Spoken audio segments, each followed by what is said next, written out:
Ghana de semamba ya mamunyina ajo. Emma mwakwa bade Ahenkan 93.3 FM so braso so memu nsem wana watwi nyina de twagu ye. Yatna se ebo akire de ma over the week Kasiebo. Ghana de semamba nsem wejda da free apoya mantam ha. Achem abuabo baby ayetie ayekua Afrakuma Studios. Akua Afrakuma Batampani studio na yetia. Anumre ye baba twene srani abasa ede ama wona over the week Kasiebo yi. Ensem no de wobetia bi ane se. Na watwe mu amra sebedwafo yede enkrata bi ama wo mo na yede be enkrata. Na sansuso na watwi mu Ghana mampanyin na nado dan kwa kufada kura gina simpie ni apaso ede nsem wo yesika yensa ebeka no okyirikyiri nsemu. Sanso na kuma wunso wa mokwaye by election wa honti ani people for cancer poro pa. Na sansa poro ya omoka ya Ghana mampanyin abede che Dr. Alhaji Muhammadu Bawumia so de betu dwa ewo na watwi mu ekyire mu esa endi samanyekon peso mo ba ban mu biem omo ba edie pa na omo ba beye by election hu sansa wo wura bi kura senka be yanka ye ntwam. Na sansu na opanyini ba kwa ndi samanyeko di mu aketrane pa no sansu ya mranim ni eye lawyer Chimbarema wadi tudwa chemu sa Dr. Bawumia odi atro e de kire Ghana fo. Sanso na watwi mu anso jusa kefua wono mutinta sukoko pe amana nim se sra o se aban wantu makatue mu a obetewo kakanka. Na aye ankane Ghana mampanyin owura John Dramani Mahama na watwi mu ono soso apro nsam de gu wonum papa chesanya de keto chesa di samanyeko no omaye krado ede ho krado no omaye ya di munchirimu nam wo wura bi so se free SHS no se ya no free okwa na enunti na sese ohawo ya tichiri do sopuo ye esia pampaso ania omano economy no sanda sibi enso eko eye ankane wosoafo a no na shapom di dwumade ntoto ye eso owura Alexander Sebefua wono so ekasa fa ho abusuan sam na edoso papa ni ede ba besom wane enumre over the week Kasiebo na busuan di achi wo Facebook ni YouTube search Ahenkan 93.3 FM ni ya capital letters atroya kese oduru won mo ahwe egum ni ebekan ede ama SMS nenso 0594 841044 0594 Yafa seda ema B Plaza Hotel ana ai ya dia seda ema wo ba fe wakenkan fo me efia ampofowa mene again pa hene kofi mensa adwene papa na papa endi wanimu kan African de shama ensem no emu enkyeremu ensoso enie na ya ensem no ase ade ama wa na ade ansa na nakora ne ti akrobeto odi tie. Good engineering, we have decoration and good pharmaceutical. Ampa good pharmaceutical so de obu ase ye ndro ha beka mama so ate na ye ensem na se enfa ema wai eye adie se Ghana mampanyin na nado danko akufado akora na wachi acha mu imo ogina simpie ni apaso de nsemado editudwa na ensema no de etudwa na nya Ghana ha mom na mom na watuba ta kwa kopiem ewo eye obi eman so a eno enso ye duha na jese kata mani mu na akora kwa kodurei wakoye na ye dwumade no eye kasa ho a eno eba beboa ama abibiman yeso ye tirafe ntoma pa efra ba no sikasem ani dwadie enso emu anti dwumade akokasa wase no watu din se Kata Africa Economy Forum eno ena ekoso na opanyin din sam etudwa no ana wokyerem se Ghana ban awono ana edi animukan oma yade papa wose ye boy ensem sha pa edema wonemo ana yebusa ne se akorade en wasam na wokan am ohia abasobodie wokyerem se International Monetary Fund IMF wokọ maso ye nyese wokọ ya no na o matabli sika de ama wo wose yebe ye okona bra ne ye yewu sei fa hasen ya wura ha sa enti ansa na krampon badwo nsamatum na o matimi ama sika ne bie amade akodoto nneoma no ebeje bre papa jese enya de ketwa na so MPP aban efri ase se wokọ International Monetary Fund IMF wakache akye agwa ko sika de ababa toto no ma Michael ko Ghana so afa ne ntoma pa afia no wo kire se afie twa mu no afimpino ene aduonu mienu July busumi ni mu ana kyeso mo ekọ ho no mo ene yesem na okasai afi krampo anuro me busum ye wom ya ne de to so eye aduonu miensa wo mo setimi akasika ni bi etu ka se ubu eye enkonta no pe eye emre dodo adi ya ansa na Ghana ban ensa ekasika de free international monetary fund IMF akachia na kyese busum mako edu pepepe ene wo mo setimi ekasika no entu o kyese abana bono mo de pa we kyese ampa wo mo nsam o mo koye o mo kan ye no eye ensem a eto asumu wo kyese wo mpono kakran kyere Ghana fo a obia di adanse ase wo bra Ghana fo di tumi sha ne nsem so omu oman na fimpinu ne du ansum no na noma de dana kwama noma egusu a kyese ekọ nanim na so de free soro bete bayira humam ana ama bayira ntimi ama kase nti enam so ama eye COVID-19 ebe to sha oman ne so a kyese oman ne sika enom dodo na afi so COVID ne kwa ye se te akoda na Russia Ukraine war eno so man home so etini na ka wubia ema oman no enso so sika sam eye bisi basa etu akere mu se abana bono made pasa nei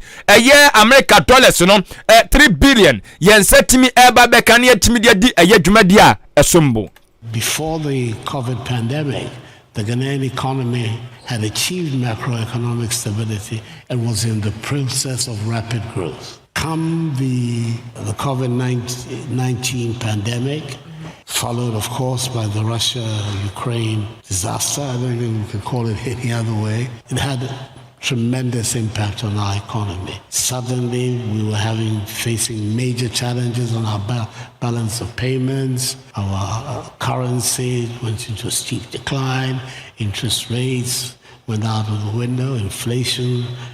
all the indices that had been worked on. And that is what basically forced us to go to seek the assistance of the fund. We went in July last year, and it has taken us July to May to secure a program. We had a staff level agreement with the fund in December. It's a relatively quick period. And finally in May, we've secured the fund. I think it's the usual negotiations with the IMF. They take time. And in fact, the 10 months which has been involved in the Ghanaian program is one of the fastest on record.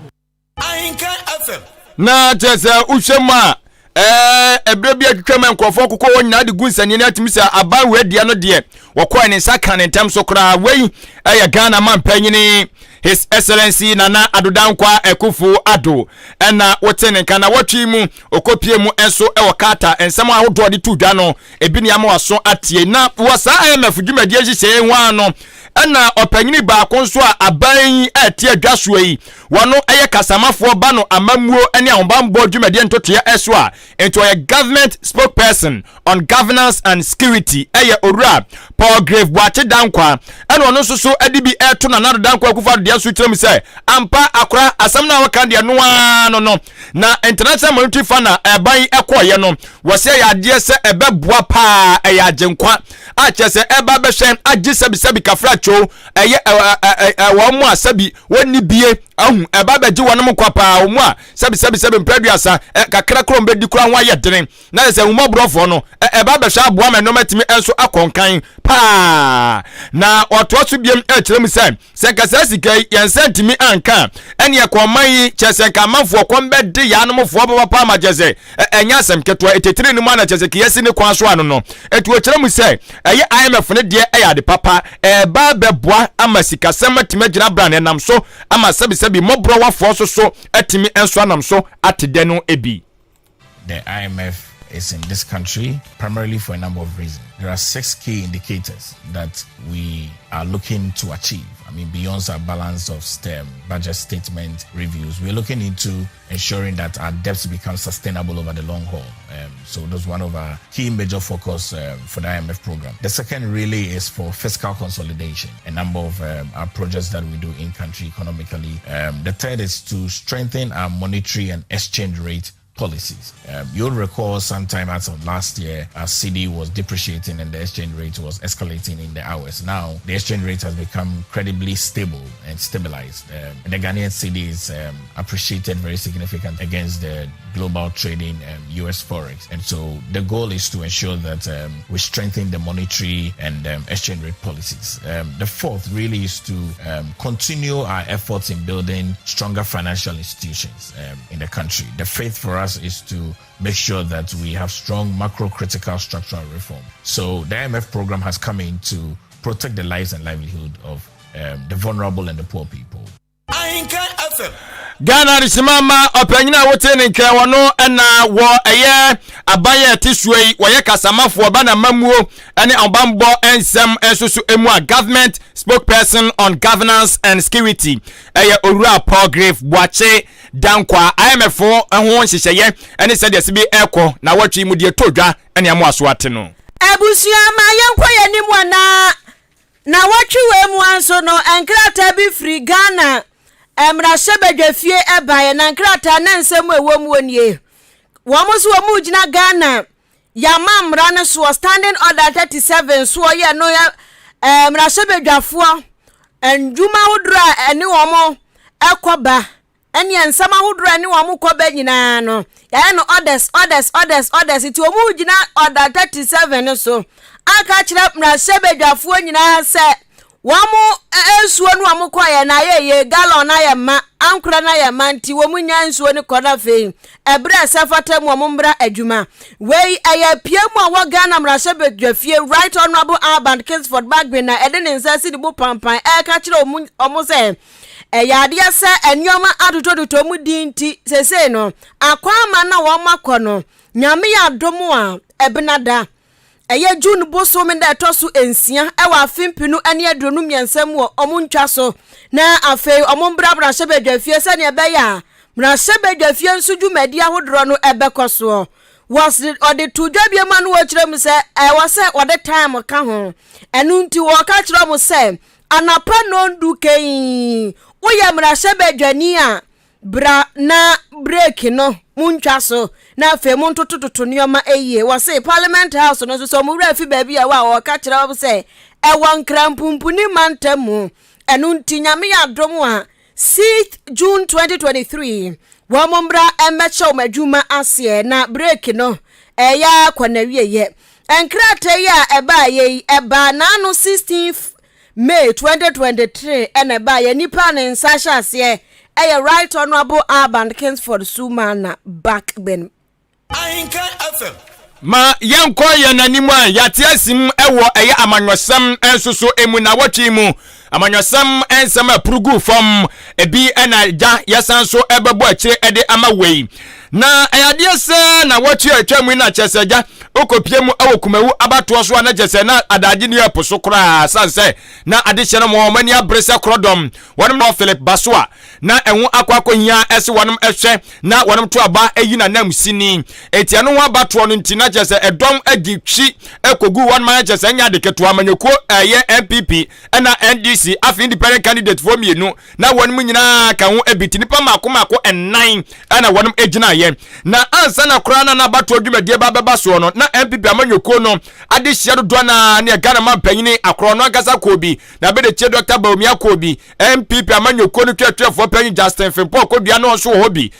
chairman na gazamu 17 on so ko hobi ene je MPP amanyoko ni de ade hye no mo de do na ekoye na wabra ayeja wonum bo adwatada no mo afre ade hye mo kumawuso mo mra no mo nka mo nsam fa nkyere wonum se de beya obetima gina so de ato aba ede ama MPP ade hye a omayi ni se wompre akunya no fama wonum na eno Owura Yaw Ernest Kumi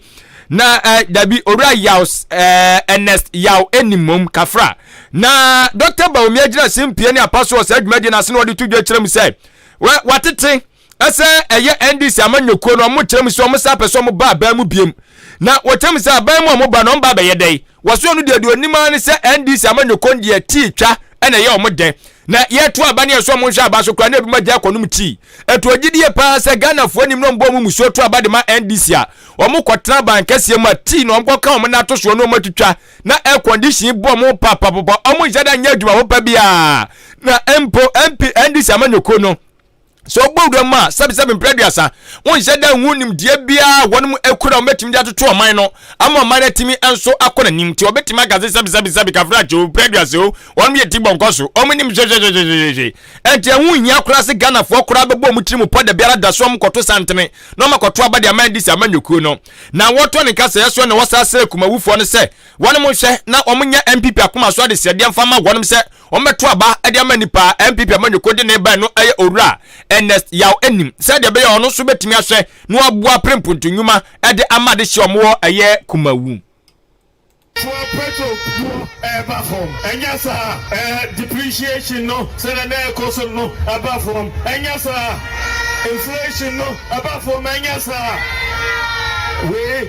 agree any India MPP ediba obi vote ma NDC no omo ba ko tuna so no mo numti omo ni majora na ediba Ghana ha enti yentuma yao NS enim na onko na shebedra na yanko ye ejuma no omo bia omo ba na omo bedraza omo agwonum ti omo agwonum ti Dr. Alhaji Mahmoud Bab ozey da ebiare bai jamanu mususa ya omo de ka ho yes ne we so omo sia no be sia agase o ka omo na to so air condition ni mu omo boti no this ya omo so nom de Dr. Bomi omo so nom de o ayiho so say this for bomba num tin wo Jubilee House na we sia no won na na do omo ye de wo Jubilee House ombelum coffee ana ataya Mataya. So what's asana? Tie kedu nim said your position. Onna nkonum ti. Ena de your position na no mataya. Okay. Na se wadane ne dia ne de ataya no. Eba mo. So omonnom na covid ba so omon na umsiri pesa ti. Ampa omonnom ataya. De ataya na. Ghana ma pejira be de che Dr. Alhaji Muhammadu Baumia na watwi mu agane nsem on so kogina simpie ni apaso okumawu edikotu dwa no ebi na woso watie no na kumawu sani ankofu afiri achichi ni bancha ya Jubilee House kobodem ewo kumawu abatrompeso asokoye campaign kofu onko huntintin eche sani agbo ma bebia nkwan kasa ye chokrodo nyina echi no Sa to kumawufo asum no makumem enu nti eto abane wie ye na nipa MPP wo gina ede ama MPP abanyoko na MPP mpanifo so se omo yada no wono a ene wawi ni onimonyamfo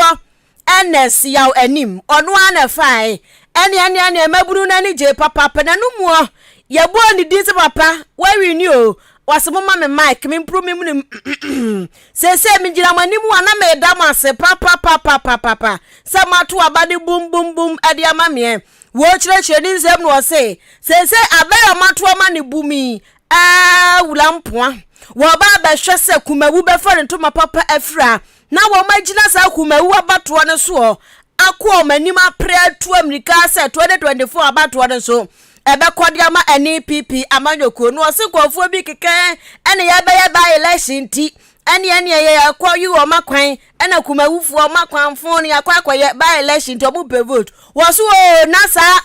road no kwan no ne ade ama contractor da enti se eba bra no omoto aba no na che se egbompu ni mpu na ewo pipeline mu dada. Already this was our seat and we have been able to retain it. So now we all know the issue with our Senate. Now MPP we are in a better position than the opposition party. So for now we have cushioned ourselves and we are in a better position to implement the policies that His Excellency the President wants the party to implement in Parliament. I have said countless times that this project was already in the pipeline. The late Member of Parliament for Kumawu, Honorable Philip Baswa, had met the Council of Local Churches back in January 22nd, and he had promised that the roads were going to start by the end of April. Fortunately for us, the contractor came on site on the 15th of April, and construction started. I have promised the people of Kumawu that the contractor is going to be with us for the next 14 months. He is going to make sure that every road that is in the pipeline from Efijase all the way to Raso is constructed. He is going to work on the Kumawu town roads, which includes Abotanso, Epiase, and all the surrounding towns within Kumawu. So for us, we know we have said and we are going to deliver. This is not a lie. This is not to win the seat. This is something that the party was committed to doing and the government was committed to doing. Nipa wuti ninkai ayem pre enya amfanim kwade na so Ghana ya to abama na wie na cheso yemra shebedwani a wogiram de madehia wonom ewo Kumawu abatro peso aso onimanyamfo NS yaw anim ya yini foforo kra emno soko na yadasu agyinamu ewo Kumawu ensoso abato mpesua so na watwi mu de na chese ani ni nyina ne aso ni nyina na akwasibro ni se attention na ni nyina enso ewo ho no ma chese obia ni adi akire hwade yakoso ho na nsama Dr. Alhaji Mahmoud Bawumia kwakeka yei ekyerem sandi samanyoko no sabi omunya hwani adeade sanya no kwa no kan yo odi BP so kyerem se MPP abaye wabɔ ne wommɔden ene ekyese eye mfidi dwuman wabiebie bi papa factories osi wabie bebre wo han na nikurampo enka ana wo kan so na mfada ni so a ene ogidie se aban abie mako oha ene aduonu na kyese 120 factories ene wo kyem se aban no enso ahwe a kyese watimi enso abiebie a kyese afa nkrofo mo ye adwuma nya de ketwa saa semi okoka ye ewo Kumawu ena eyo panyini baako a NDC amanyoko dimu tintima pa no kasa ma amanyoko no we national communication team member eye emranim ni tumbare ma ekyerem say Dr. Alhaji Mahmoud Bawumia wo ka kyere ne pa say opanyin no sebe mpradua sana sani sembia wokeka no ebu anu adwene ho a wonte ase ogidie se atoro kase pa na papa no sori ananse wodie ade kyere Ghana fo agye so adwene ho a wonte ase ene se atoro be na wodie wose atoro wodi baako ana sisi ameka kyere we se abare tima bo mode atimi asisi mfidi dwuma mako oha ani aduonu wose ewo fanyene enfa ne sisi aje se Ghana ye nyina yetia no ye ni etua se de no mase bi eko Ghana fo wo kyere ne beka nsam na ahyehye ye nkuran no omoso sale a na ja omo se ebomo safohene ebomo abaso wose no ya de bi odwene wa wanti ase to no de wo ka kyere Dr. Bawumia se wonyai sebi mpradua sa atote kyere mode atu nanum osori a wode defe Ghana fo no na no ayade a emwa man no kyekere enko nanim eti companies abaya so machine wo me do say kan sa enyina pampa so nkan dra Ghana force wasi 120 factories wo bra oboa janku to posa no wasi yesi 120 factories and this for C2 is a 3 okay preforce me work energy ministry now we're one of the key contractors of energy ministry so woman is everywhere energy now national 1 factory but vice president the kasa one kasa wasi 120 is a lie and that man must stop lying because it's becoming too much of him I know but I don't trust who can tell me get this as small can you know man to me Ahenkan FM wei opanyini wayamlanim ni NDC amanyoko dimu tintima oka eye wonoma wamo ehwenkita odi adwumade ntotoya eso no ehu ye emlanim ni twumberema na de shima Martin nka chese nani abre Dr. Bawumia so che se papa no sabi akodi atoro bi a oduna wonti ase na watwi mu ono so nsem a ode tudwa eno no na by election bebrebe ya kwaso wakrom ha batia se MPB sabi wakanchina gunti ya san kwato aba foforo ewa constituency ho eno ne afra ne by election no anase bia MPB to ho se adwuma no kra menya bia ma resign ya nhye dan hu sa de ni bidie nanso etimisi so o mentimi ndi MP ni biamti ayaba na sa no a na akunwa na dampan na wo se ya ma obi foforo betena akunwa no so wo mra hye bedwafie ene nti yakwakoto aba foforo koyi nipa no na enumo na political analyst eba no ene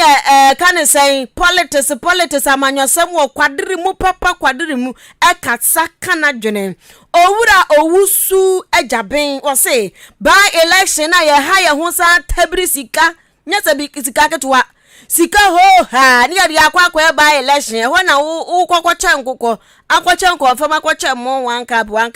ama obi 20 Ghana so wonfoka wase Ghana so ye bredada enti by election no kra na be ya nka ye ntwam na Ghana ye ho entoyen bread there. No, young fan say as a country, as a city, me a share yen share young fan say a no baby, I am here and the Jenny young fan say about parliamentary or that particular political party. In say Yamman matter, MP or any free now and Kagan Yakwa at Yama MPP media. Next say Yama MPP for no point Nanka or no any another person and for my Embrakua or my young Kochiska and for years by election. Young fan say course from. And you going forward media you propose that the top mine on the TV and now a financial political party, you know, a so a candidate, you know, as a political party, no democracy, the delegate system, political parties may use, you know, as a top we the every card bearing member within the political party at Twaba, non candidate at the mine, like on represent, we're free more parliament, you know, now on mine and some for any other idea, and then maintain one and found Congo, you be my own 1.5 years, yes, and continue you know, by election year, we are one person now, we are in favor of going for by election. Ahenkan FM. Woteni kabana manyosemu akwadri mu panti chiracha na dream political analyst Owura Ogusu Ajaben. Ma yankonsa foforo enso emu anano no so ayamanyosem krona mu aniyejane na watwini mu na enyasem keto amanyosem ne de ebu waso pa na se de onim fisa abre ya kwapem se ye beto afimpino ne aduonu na abato no so de amanyosem de ebe fono na eyo panyini ba ko empempem ne okase na ni abresa eja wopem panyina kunya ne adie wadi bi pen ene wo se pa biem adie na ono ofiri amanyoku ano ye National Democratic Congress ndisi amanyoku ni mu Mechewura John Dramani Mahama asem na mekan opanyini no we just impie ni apaso de nsema odo ade tudwa ene ye chesensem de ono so puru bi pa ananya sem ketwa we tram se eye amamwo nsukom ede NDC fo kra chese enya sem ketwa omania bre ehwe nim se afimpino ne aduonu enan kedwa ni kedwa eye dan yire so paso sede a e wo so mo so timi hwe na ejom so kwa bankasem ko bu oman no esan so mu ni sasede eye MPP amanyoko no SB toto nuoma no enuoma enkonkan na odi sansem we etudwa no na eye aseda esoma eno ekoso ewo eye Ringway Gospel Central Assemblies of God Church achese eno Owura John Dramani Mahama ne na pamfo omukọ so omkoda obo ade ase ni nyina ne se eye mbebusum de to so eye du emiensa abato ekoso wandi samanyoko ni mo omoto di yi franka tuni ede ma amanyoko na ye omoto aba ne wie ne abobo ye no na ye ono Owura John Dramani Mahama na adi nkunim tie no ti ono ekoi se okoda obo ade ase eno de sansem atudwa otirem se de mani hunu se endi samanyoko no aye krado sa afimpino ne aduonu na ombagi tumi de afia bi before ensem ni se omo anyanka bom soronko abia omo nyina hwe ani mu se eja obi biara chese wo so omo twe no ben se de be no ma betimi akonka omo twena ben omo ne safori nyina ekasa se de be ya asumdwe betimi enso aye boko ede ama wo mo wo temu se wabra obontoa se eye etuan ne esen no mo eye ndi samanyoko mto aba emfama no ene wokọ eye mansini awodo anase mpesu awodo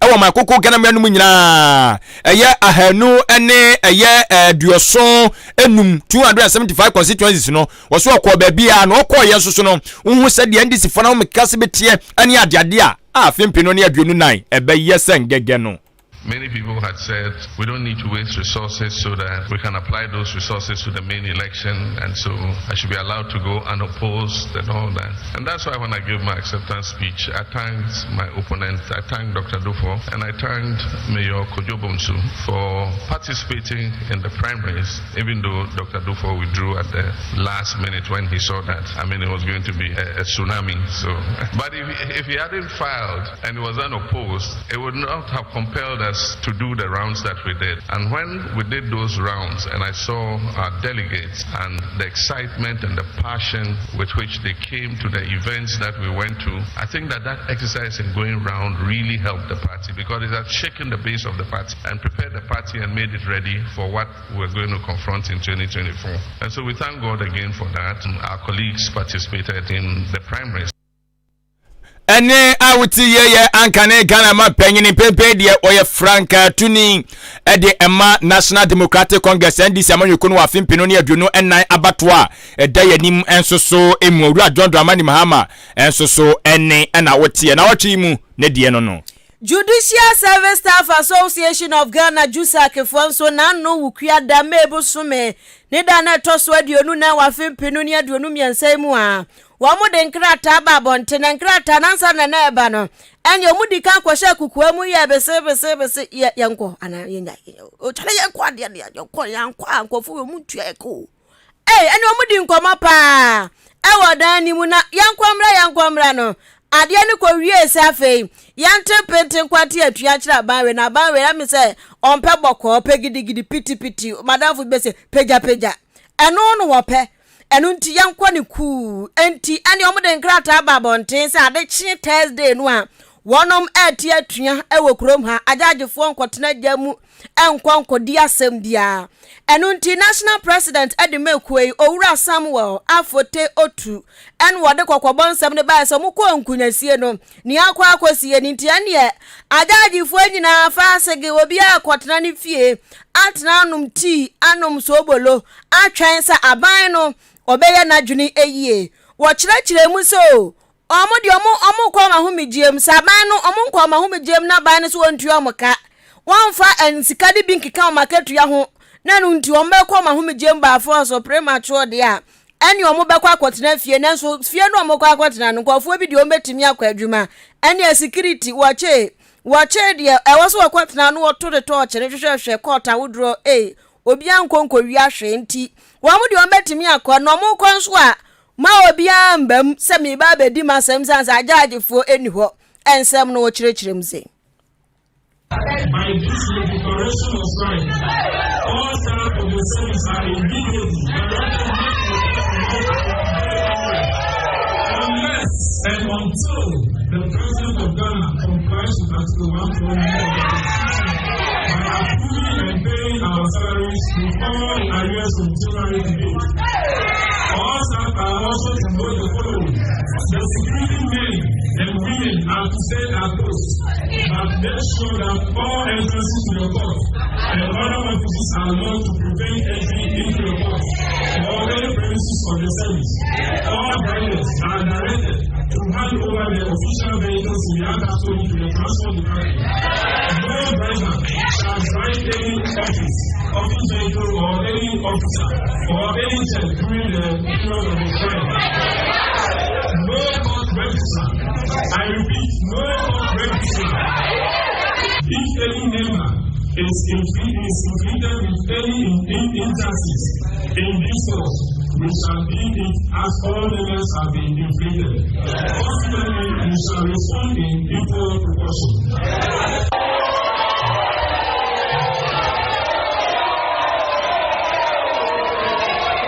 Ahenkan FM. enti abusuani a wutie yei wono na ya national president presido na atene kan wa presido de ma Judicial Service Staff Association of Ghana JUSAC tiperifu ajaje for na atizo mu ye no na ayifo no mu do mu ko finance ministry omo ko pension na ko mu ko empedi wo mu kro mu ye adwuma no mu ye ti presido Samuel Afote Otu ene atenkan na ma yampem zoe na yanko eye ensafofro ensoso emu na wo yesanso koyachi yasesan kofa eye na ye nchiri na wa amanyosem mu ono na ebeto odwa ekire mu se MPP amanyoko na abie eye nkrata mu ede ato ho ene asebo nkrata bem di be no mu twire obi atim kotwendi bi ntini yeso yankotwere de ana anom chemso dabi enya sanete na momu no wei eye wono mama wo boaso se ompemampenye adi a omoye MPP amanyoko no emma anase obi opesa odi eye MPP amanyoko na nimu na wo hwe no tu frank ade mama afimpino ane adonu na wo ane abia nkratam di ato se wanka satena se na so ho hwe so wusa ade we metimi adi o mampanyi metimi adi a na ane agya wo so waba na obefa onkrata na atimi aboa etomu bia nkratam ade to wa chese wo twa sika boten de to so e kire mu se na opesa obefa nkrata ni bia na chese utua eye Ghana sikai cedis no eno eye 50,000 Ghana cedis ena ba betu anka ni sika no 500 million fabra o de ba ni amount krata ni bi na wakotintimu asem ade aguso wi a wo de aba na afi no atimi enso aboa na wo tem se krata no obiemu eye enra de no eye dafia da mebuso da na eno so etoso ɛyɛ aduonu ensia ɛna kyerɛ obi nkratam de to hɔ wɔkyerɛ so obiam de ato saa ɛkɔ akɔsi ɛyɛ bosom foforo a yɛkɔ akɔwura mu June bosom de ato so aduonu ɛnan fempino ɛne aduonu miɛnsa ɛna ɔde nkrataa no nso hyehyɛ nyina no ɛde bɛba awie anasɛ forms no wɔde ho hyehyɛ bɛba awieyɛ wɔde to aso biam kyerɛ mu sɛ bra ɔde edi ɔmo dwumadie no ɛyɛ ɛda ɛyɛ ɛduada kosi ɛda efiada wabra aba anopa ɛyɛ nondu ɛkɔpem anwummerɛ nonum ɛna ɔde di wɔn dwumadie na wɔkyerɛ mu sɛ bra yɛn nso so ɔbɛsɛ ɔkɔfa nkrataa no bi a wobɛtumi akɔ na wo nsa aka bie no ɛyɛ nkrawopude mantam ɛyɛ asalam down ɛwɔ ɛna wo nsa bɛtumi nso aka nkrataa no bi ɛde afiri de ɔde nsɛm yi mu nkyerɛmu ɛde ma yɛyɛ ɔpanyine kwankyerɛfo a wɔno ɛna hwɛ abato dwumadie ntotwe ɛso wɔ New Patriotic Party amanyɔkɔ no mu owura Evans ɛyɛ nimako ɔno ɛna bɔ yɛn nsɛm no mu nso so nkyerɛmu When same day, and one said, Obefa, about Asalam Down Party headquarters. Now, what they will banker draft in the name of the New Patriotic Party. It is Obefa form. And one here, you see, between hours of 10 and 5 p.m., the town forms our party headquarters. And when you phone now, any of the groups on the Zoom department, almost a partner, any forms of any veteran, there, not the veteran committee, the man timeline say, Obebasa Bray, if you are, we never be so. There's so many. So me the mepese me ne magita for ebeba said it bia no obi abebe bia party no the person Ghana adesimama ene a wuti yeye opanyini kwankyerefo no na hwe abatoɔ dwumadie ne ntotoye ɛso ɛwɔ New Patriotic Party amanyuko ni mu owura Evans nimako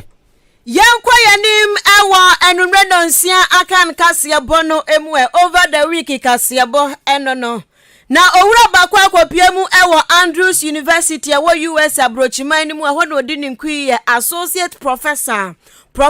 William Pepra wase IMF fuo nhyehyeye no wonum edi nioma bi bai na nioma no mo de bai ne se free SHS na yeye okrom haro IMF fuo se enya papa ntebe ya daddy go di anke yan drop dayam na anka yan kopa touch bi enyusu na omuma ya kwancha ne ade a na saa ensem a IMF fo beka fa free SHS ne ho no eno owura William Pepra kire se ya no kredro do ne IMF fo ne ya adwen na Ghana ye koyi IMF ene enja ensem ahodro kokkoso ene free SHS no ewo se ye hwe yie pa wo kire ni nsem wo ka se de enti asese free SHS no wo tininsuo ma sa free okwa ade ne ye free nti bibia ye free eno na ha free SHS no se hwe abantimi tam uniform se day fo meje na boarding fo so meje wo samo mu book free emo maduane free ma day student fo no kura so nya lunch di wasi we nya ni hwe eba ne san na ye nya hawo enu nti won dia na asem wa ka kira ban ne sa ban manani na ho pa nya study na won fa ni omengu akwa mu na review na ye ka se ye nya mu nsakira ye no enkoso se ne be ya awofo bi e wasika betimi atuo mu fees se bibi mpu ne be twade ama awofo bi no mu a ye twade ama om se ne be ya free SHS no emu be ya kre. We noticed that though government had good intentions in coming up with these programs, the high expenditure patterns were not in line with the revenue generation in the country. And the government had an agenda to make it free. And from the way they implemented it, it was totally free. That is where the problem comes in. There are some inequalities in the form of those who are in a day school and also the boarding house. Those in a boarding house were benefiting more than those in a day school. So can we try to eliminate some of the items? That is in a way to reduce. Also, the cost of government providing uniforms and other items, government could have a look at it and also have a review in that instance. When it comes to providing meals also, can it be that only one meal, hot meal, is provided so that parents can also provide meals for the rest? In the form of the review, and this is the time that we talk about the burden sharing. Government will have to revise it and then make sure that all parents who can also afford will come in. Ahenkan FM. Nipa wotini kan Ghana de semamba. Wodini unkui ewo Andrews University ewo USA abrochimemu. Ebano sikasam dia wakwadri mu pa. Owura William Pepra eno no na echire kasamafo Adema National Food Suppliers Association eye owura kwaku amaduma ono so se tese ya kase aban no ode ya ka dendendende ya ne de aduane no ko free as hsfo no enso no aban entua ya twi aban twe no oso wakafo didi nti wonte se odogo bi nu abe eno no wo kire se empanifo ane aban no ekọ enkunyasie enti aban se ne de aduane abramo ade akoma entoaso suku mufo nkwadan mo matia di afilia ene eba ene ho agobe ena banku no motebo nkruma omotebo na nkura na tia bo awie na fasika bra no so akyinkyira twa nti ose wose aban toto ne nyoma ye no otua omka na ekrom ene ba bia edwofom. The National Food Buffer Stock Company has, for the past 1.5 years, failed to pay for the various foodstuffs supplied to the secondary schools by our members. Apart from the numerous letters addressed to the Office of the Chief of Staff, the Ministry of Education, and the National Food Buffer Stock Company, several attempts have been made by members of our association to have their monies paid to them, but all have proven to be unsuccessful. We are by this press conference serving notice to the National Food Buffer Stock Company that failure to pay us in 14 days from now, all the arrears owe our members, we will resort to picketing in the premises of the National Food Buffer Stock Company. And we will sleep there, we will go there with our mattresses, we will go there with our coffees, we will go there with everything that we have in our houses. We are going to create another house in Buffer Stock. We will be there till our money is settled. We no go sit down, make them cheat us every day. From the ayiba kopel omdi bebe ko so omdi besenso egwon so ombeso nchen so aro masoji egum omdi mattress ko de sana jomda e bia na obi aka so nche dem some go see fie foforo omu bibia omdi gas na be ko akonu aduane edi awurade huyemobo enipa wuti nkan kasama for the National Food Suppliers Association owura kwaku amadume ya bawram anase ya daso agirem ewo eye enwumasua dwumade ne totoye enso emu na wachi mu na samketo asenya samketo na ho apaso no asema na da na so pa esanse samno kase enwuma bi apia yade ama eye adisuafo mu gina pen en9 P4 fo no se wonom enkenkan na sa nwuma yi eye mpanifo mienu ene tintim ye baako ofrene Francis Benjamin Apia baako eye Henry David Apia na je se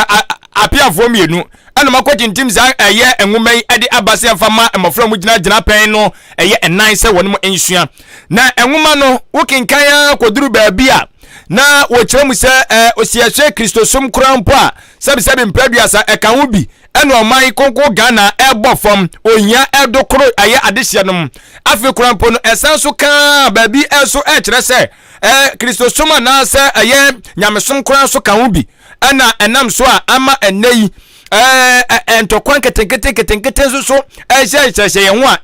ewo abusua ene de akeka ka ho enso entem na chese amade bia asam no eya bibia ho na enu nam so bi amade hyem birim so afiase a wom etwe eya enkro empanyufo so adwase so kyerem sadabi sa nwuma we ye de to no mamofra no ekanya wa wi ada cha koma bia betimi enso ede haw ede aba enu nti enwu behia se no manimu ya empanyufo so betimi ahwe na enwuma no watimi ayemu ensa kyereye na asam no kasai eya ekoba akwa omani di enwuma so akiri pa no baako eye ekwawato di se Africa Education Watch ay twam to from se Edu Watch na eye opanyina no ena ba wo mdwumade ntoto yeso eye opanyina kwankyera for programs eye director eye Orua Divan pe ede atodwa ena wokyerem ese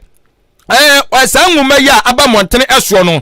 enya nwuma bi asebsebe mpraduasa ebeboa ento no de wasere pa se kebe ya kemanimu ya no mpaifo hwe na sa nwuma no ke nyi kura mfiri dwa so na obi kwakura mpo wonya bi mpo ento na otoa so kura so wo kyerem se eya bedwakwa ya pa wo mo se wo enhwe yenkrata adwumadi a ekoso wo makoko gana matito de ade ma emofra so wonom kenkan no eno ye National Council for Curriculum and Assessment naka oso wo mo so wadu mo ya pa so mutimi trase ma nwuma bi sei etimi epie montene eso wa bra mo so ena wose wo mo hwe na mo ye ntotoye na wose nwuma ne de enya ngoma bi a sebsebe mpredasa abasem ewom se wo kan ba bi a kire se an Christosum enam so ma ehia ba ne adeade a wo se nyina so bia so emmata ho. I have challenged with some of the contents, and more especially their accuracy. When you look at the curriculum, this is for curriculum for religious and moral education. That particular objective for which the authors are writing to is about the pupils debating the effects of European missionaries in Ghana. So it's actually expected to be a debate that the pupils were to have. So in so doing, I think the authors were trying to generate ideas, but when you look at it, you would have realized that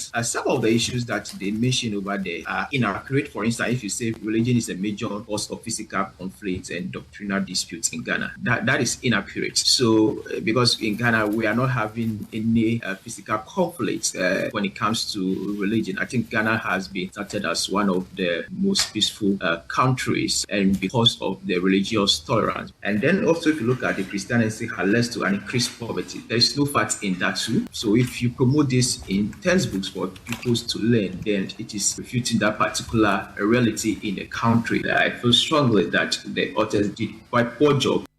One more mutinti mo engoma no sebisebe mpradua akwadura dwuma pa na wonom aye no wei eye ensem a eye opanyina ono na hwe dwumadie ne ntotoye eso ewo eye Africa Education Watch emu eye owura divine pe na de shimama otenenka no na no si ya pe na opanyini ba kwa kobowram ewo enwumasua no aso eye no eye Ministry of eye Education one okasamafo baako enso eye owura yawo opoku mensa enso di tudwa kire mu se enya nokre sa nwoma na ene ababeto dwa dia ma de shomu gina pen nan so mo kenkan no enya nokre se efiri eye gwonom enso akate ana empose ahwemu enwumasu adwumadie so na de omonsa asase obetimi so aka ade asisu dua se eye abedwakwa ya pa omonso omonhwe enwoma adwumadie ntotoye eso nso eno ye National Council for Curriculum and Assessment nakafo oso betimi aka so omonso so omo enim hwe omuni ho maache edi so bi ko gina baabi ne wokasa an abedwakwa omonhwe enwumasu aso ye so no mahwe amasa enkrate no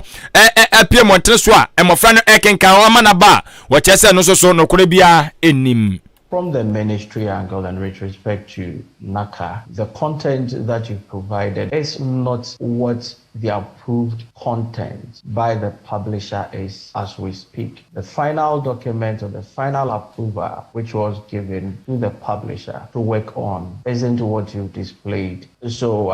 it can't be the official content approved as the process in approving a material for use in our schools. Wei aya opanyina wano na abowram ewa bedwaku amohwe eye nwumasu adwumadie ne ntotoye eso amekere Ministry of Education wo ye kasamafo abedekire eye owura yawo opoku mensa abusua mayendi dwa na buku no anya bi mahwe dabi ensem wom but me die to me ne die ensem na omo ka no eto asumu ewo baabi because Christosum no eduru baabi a atwen obachase buku na sem no ka no eye no kre ewo baabi fa baabi no Christosum na amantokwa ba anya Christosum na amantokwa ba da bi ndem nka ne sase Christosum na amantokwa ba na fa na ri omo but baabi o ka say Christosum betimi aka ho bi na ma ohia ba o mayimu I depend on the way me tias ya no me ka say usum nyame anya o but Christosum no I have too much measurement was yes p I was say the measurement to ho so yes because the biada da obi si wo enso kwa ya adwuma o three ya beka kire wo say so bi ensanya adwuma no enidi osoro boade ya wa boa no ho wase mana nso wagya mana to yo eso kwabrani osiwa nopa osiwa wie osiwa nwumere kabo ekomdim yo timpetin pampo ano so da hin bia sinna to anso de bia ombodi nya kan ho petit pampo ekomdim yo siwa hu na nyamesum no enya izo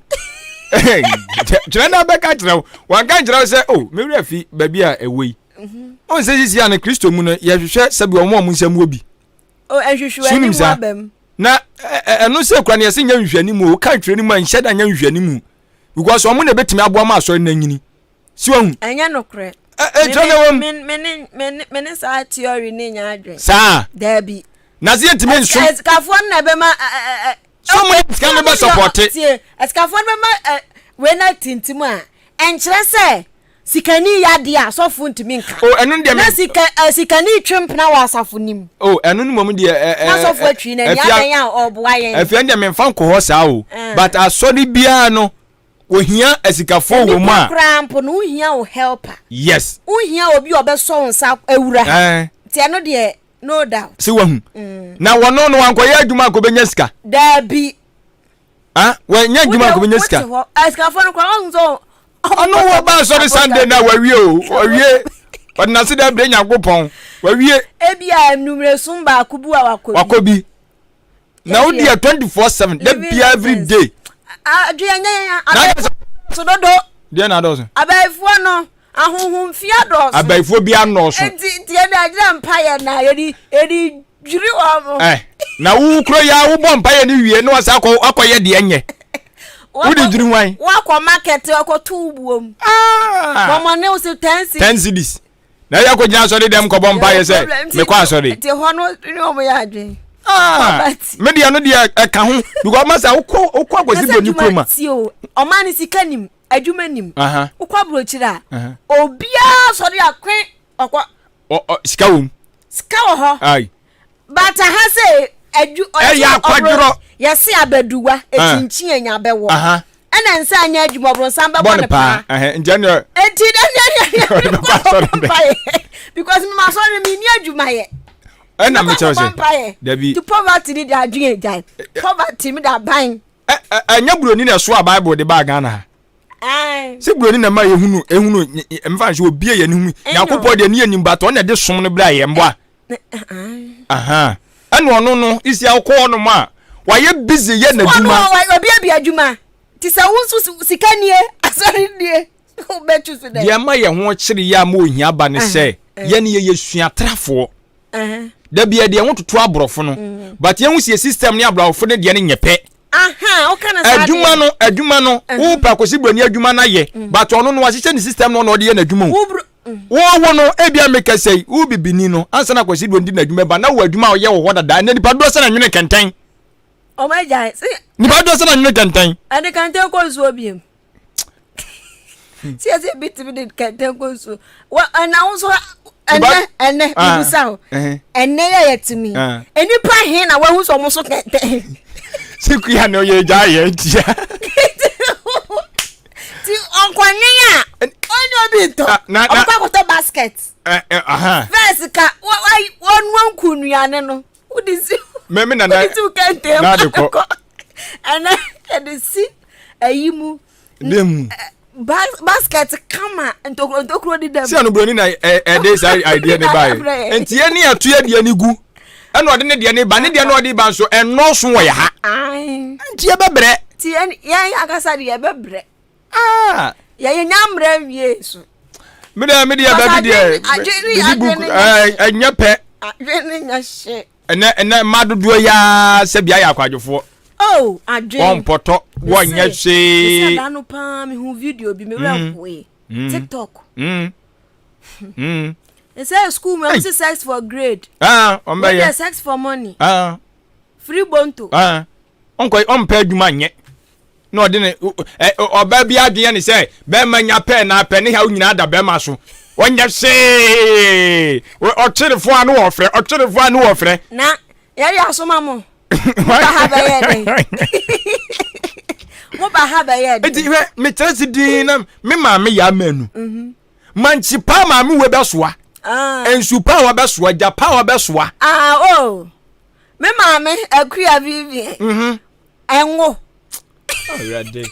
wo chimnu ohiri ma shiro ene madodo se le betima ye ho dabi mabuna si ma wan ne empu ye ni wo oni bra ode be ye mpo ya jadi Jadi say. Yanko me jadi. Yanko. Ma yendi dwa.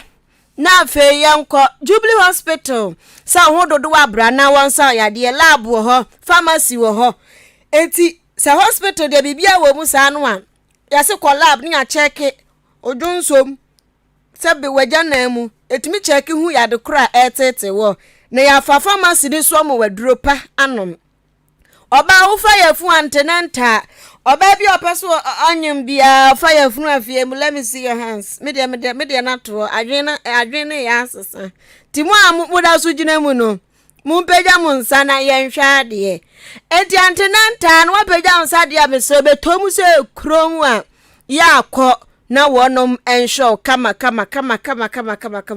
akura no wawu na wie suppose na take wo beje ne kama theater wo ho enti bibi ne ese oyenye operation be ya ma afei counseling unit wo how be a etet wo fo apomodin sam ho no na wako na afei onim panifo akwa kasa wani ya wo ya eye clinic wo ho diabetes ni hypertension clinic nso e wo ho canteen wo ho no aduane papa na wo mo insurance so mo je aban de ne ankrankra de wonom ewachem aboabo odan aboabo kwantempo ne so Amantra Bridge ne so a na behu Jubilee Hospital 0244 575799 0244 575799 and 0241784645 0241784645 nene mpanifo wo Jubilee Hospital twetwe nkomo obi pedan ahan anu ti wo 2 bedroom self contained wo de han a na ewo Morning Star Jamaica ana St. Luke Methodist Church in Potem honomo a esrewa na wa link up fre pani a wo pe eden fre no keke Chano star call or beba beje dino. On be ye and a yasia dainty patcho and to one so. Always kappa deep. O can't one one or tria 0244878763 0244878763. Na Ghana de mama ye said ye nimu no. Ebrebi so a ewose ye nyina yakoye na chi ne yakohwese ye chi so sane no mase bi ekosanse mpanfo ka to wase kuntuni ehwan pe na chi ya na ekọ enti no ukro ma bi ofie ho no agba afa wo kone no ba ku bi nya de ho beso no na wahwe no waboa na waye na ma ukro no so anim abanyam ebi kan bebre se de odi anka kwam ye boa eye no waboabu yi saa ne ye kanti achim osono asefo nso so atena se ehun se da bi osom so ka mu bom na mo hwe no mo primpunto enso ede ma eye osono aseman nti eye osunaseman youth for development ene eye osunase traditional council no maka bomu a omuti homecoming dwumadi ahyɛ so ye kofie ne akɔboa fie mefie nso atimi akonkan na dwumadi no enne ɛda no enso so ye dwumadi enne no mo bo dwatada akyese enkasa bebre kika ɛso akyesegya omohwe agye ntobo akakra ntobo amagye ne nani nyina no mohwe de aboa na omatimi so ɛde asi ayarsabea ɛde ama eye adehye ne mo osunase enso atimi anyamfaso de afiri so na enne dwumadi no de asiabram no kasi abana wie yetinya kopon ya adoma da wo kyena eye da kwasia da no wo kyese won bɛkɔ nase asɔre anase nase som no makoda obode ase sanse dwumadi no mu frase anano ya wada no akyese omatimi adia beduru eye se mpa obode aye bi omonte asemboni bia omonte watimi wakami bia to makoda obode ase yakopon ya adoma da wo kyena ntino pa chocha no pa eye osonase ye nyina ye bɛkɔ ne akosom ya do obode ase na eye wakyena na kwasia da na so anwumere ye nyina be bo white ye be gi fufuo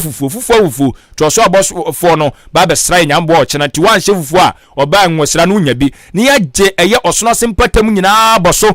na kyese ne asiwani nse okakira ne die de ye be gye de saa tetetel enti eye street carnival no eno nyambo a wokyena anwumere ti ka na chance se ye fufuo ene ye di saa dwumadi ti achim osono ase enya asem keto akora tinyame adoma da wokyena de no na Ahenkan 93.3 FM nyakopon aya adoma bosumi ewom ne da twato akora 31st May 2023 yenyina Ahenkan aduma yefo nyina na agudie mu akonfo no mo na edi anim ɛde yɛ ne enso akɔpiem ɛwɔ ɛyɛ the Bruce Pub and Restaurant mpacho ayenka tiefo ayenka adofo ayenka atamfo obia wa akonya so wɔ baby ɛyɛ the Bruce Pub and Restaurant ɛwɔ Achim Aboabo ɛna yɛkɔ na mepacho yɛkɔ akɔdi dwumadi no ɛyɛ agokansie ball bo ɛdeɛ ɛna kyese ɛkɔ so wei ɛyɛ Europa League no finals ɛna kyese ɛtodwa na wei ɛyɛ Sevilla ɛno efiri ɛyɛ Spain man mu wɔn ne AS Roma ɛno so efiri ɛyɛ Italy man mu ɛna ɛde yantam so ɛwɔ Budapest na ɛnya asɛm ketwa di adehima ma game no ɛbɛyɛ den pa na mepatwon ɛyɛ saa da ubepiem ɛwɔ the Blues Pub and Restaurant a aduane deɛ fanfom bebre fufu ho tozafi ho banku ho konkonte ho ampesi ho amutu ho ɛmo no deɛ yɛakye ɛne deɛ yɛnkyeyɛ deɛ yɛabobɔ no doboa ne nyinaa no obenya bi no abobɔ pizza ne nyinaa no aduane bia pebia no obenya bi ɛwɔ honom saa da no na asɛm de wom ne sɛ obi bia na oba bepiem ɛwɔ the Bruce Pub and Restaurant yankopɔn yɛ adoma 31st May 2023 no adeɛ biara a wobɛtɔ ɛwɔ honom bia no epacho wo 50% discount na kyerɛ sɛ adeɛ ne boɔ no ɛyɛ 10 cities a yɛyɛ fafa that is 5 cities na so wafa 5 cities na etimi aboati no abutua yɛde yɛsi na message amanfo agyenkyere no mame hwɛ SMS no wɔ ha no mo na SMS no na we di aba wɔse wɔ de free ɛyɛ Achiase I believe say Achiase but spellings na wɔ di aba nti we ni twi spellings no hu see English one here ACHIASE yes but on the watwe no AKYEASE I say Achiase yeah Kofi kra ya try ya start P Kofi no is ya Kofi no P no men kan say Philip no start F yeah enti K owusu enso e dia odi abani wo chem say adwen me no ya adwene me no ya adwene pa nyamesom no sɛ de na yɛse bi ɛyɛ no bia fa Bible na wɔte ase na ɔde yɛ de opɛ na ɔde yɛ de opɛ eti ka ho bi na enwo ayi fa wanwa beje de fa de beje de enka ho wudu sika be kɔ ne ya twafo wani enkofo first come na parifode na atam sika de akɔ na fa wanwa beje ayi wudi na etu okɔ na se wudi na entu a ya kom na bedo ebi fro bu no na bye be pesika na be de share bani be de share bani a enya be hia na be to won na oye ya no na eye Kingsley Kwatin Kingsley wono so dia odi abanie na so chem say bro me no ya adwene se de na eye nyamesom ne yesbe ye no oman mu anom no eye bibia ho bia o me no ya adwene pa nyamesom na nka se wo se ya dane ani anane ani dia ebe ha adwene bebre ahwa na ebe dane ani ani asem no hwa na dane ani ye de si ya na ko o ga se eye freeze just Pomre do so no kala fe de bu bayire o de jai se o ti di bi wo kra te kra o yam hyehyem yes wan bofo ne wan abesra mi na wan edua kes tell asoli bi wo ti di kra na yam hyehyem ti na nkasa ti mi international anso wa Ghana hape Ghana no kra so no